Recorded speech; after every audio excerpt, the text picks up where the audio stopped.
اللہ کے رسول صلی اللہ علیہ وسلم نے آواز لگائی، من لقاب ابن اشرف، کون ہے جو قاب ابن اشرف کا سر کاٹ کر لائے؟ اس کا جرم کیا ہے؟ فَإِنَّهُ آذَى اللَّهَ وَرَسُولَهُ، اس ظالم نے اللہ اور اس کے رسول کو تکلیف دی ہے۔ اللہ کی توہین پر مواحد چپ نہیں رہا کرتا، ہاتھ سے روکتا ہے، زبان سے روکتا ہے، دل سے برا جانتا ہے، اگر ہمت نہ ہو پھر اس محفل سے اٹھ جاتا ہے۔ یہ نہیں کہ اللہ کو گالیاں دینے والے دے رہے ہیں الصلاۃ والسلام علیکہ یا نور من نور اللہ کے نعرے پڑھ رہے ہیں، نعرہ حیدری لگ رہا ہے، نعرہ رسالت گونج رہا ہے، اور یہ مواحد اس لیے بیٹھا ہے اگر یہاں پہ انکار کر دیا تو ووٹ نہیں ملیں گے، اگر یہاں پہ بات کہہ دی تو چندہ نہیں ملے گا، قربانی کی کھالیں کوئی نہیں دے گا، نہ کوئی فنڈ دے گا، نہ کوئی پیسہ دے گا۔ اگر آپ پہلی مرتبہ ہماری لائک پلیز سبسکرائب کر لیجئے۔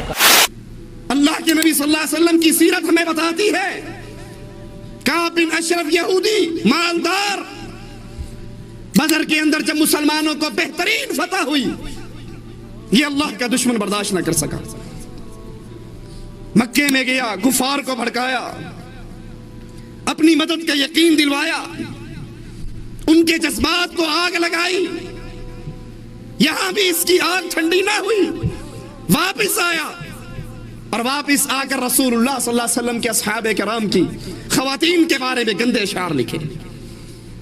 اللہ کے رسول صلی اللہ علیہ وسلم نے آواز لگائی، من لقاب ابن اشرف، کون ہے جو قاب ابن اشرف کا سر کاٹ کر لائے؟ کیوں؟ اس کا جرم کیا ہے؟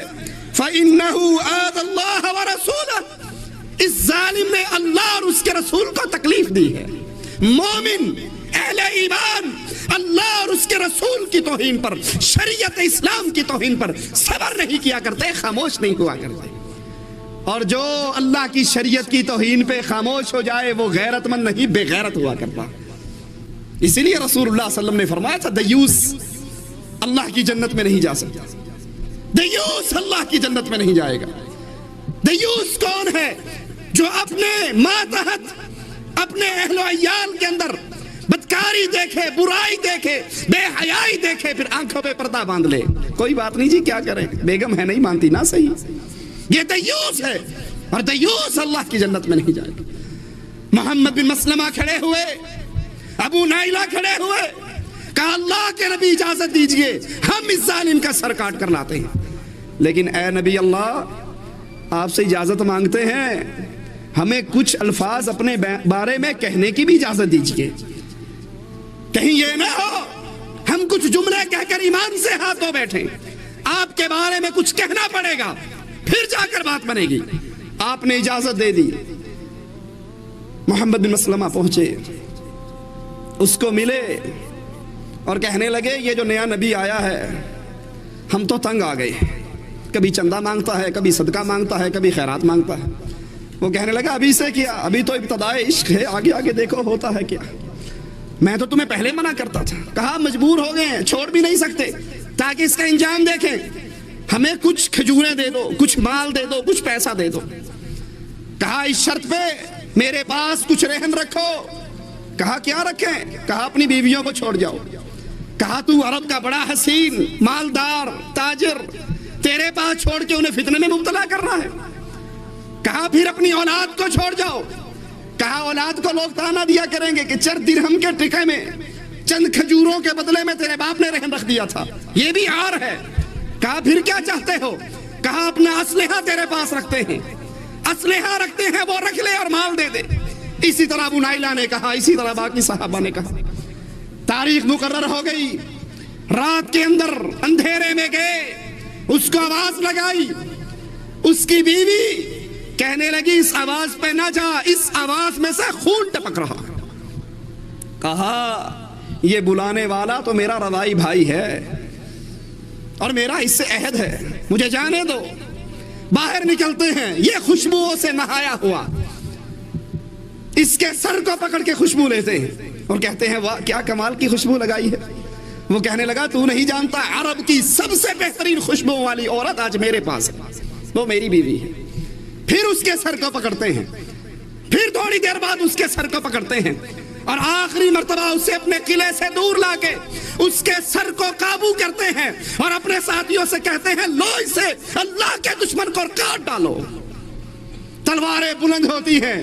اللہ کا یہ دشمن، رسول اللہ کا دشمن، مسلمانوں کی غیرت کا دشمن، مسلمانوں کی عورتوں پہ کلام کرنے والا، تلواریں بلند ہوتی ہیں اور اس کی گردن کو کاٹ ڈالے. یہ صحابہ اس کا سر لے کر رسول اللہ صلی اللہ علیہ وسلم کی طرف چلتے ہیں. اللہ اکبر کا نعرہ لگاتے ہیں. اللہ کے نبی جواب میں خوشی سے نعرہ لگاتے ہیں اور جا کر اس ظالم کی گردن کو رسول اللہ صلی اللہ علیہ وسلم کے قدموں پہ رکھ دیتے ہیں. یہ غیرت ہے اہل ایمان کی. ابو بکر صدیق رضی اللہ عنہ وارضا مدینے کی گلیوں سے گزرتے ہوئے یہودیوں کے محلے سے گزرے. ایک یہودی کہہ رہا ہو ان اللہ فقیر ونحن اغنیاء، اللہ فقیر ہے ہم غنی ہیں، اللہ ہم سے صدقہ خیرات چندے مانگتا. خاموش ہو کے نہیں گزرے. خیر صلی اللہ کیا کریں جی. اگر اس کا جواب دے دیا تو پتہ لگ جائے گا یہ مواحد ہے، رشتہ داریاں خراب ہوں گی، دوستیاں خراب ہوں گی، تعلقات خراب ہوں گی. اللہ کی توہین پر مواحد چپ نہیں رہا کرتا.